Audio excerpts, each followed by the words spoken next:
இன்னைக்கு நம்ம பார்க்குற ரெசிபி என்ன? சவ் சவ் முட்டை சாதம். கடுகு தாளி போட்டு ஸ்டார்ட் பண்ண போகிறோம்.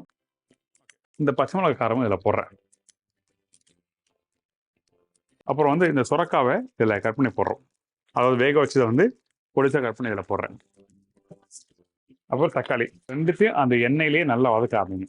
கொஞ்சோண்டு உப்பு போடுறேன். இதுக்கப்புறம் பச்சை கருவேப்பிலை, இந்த 2 முட்டையை உடைச்சு போடுறேன்.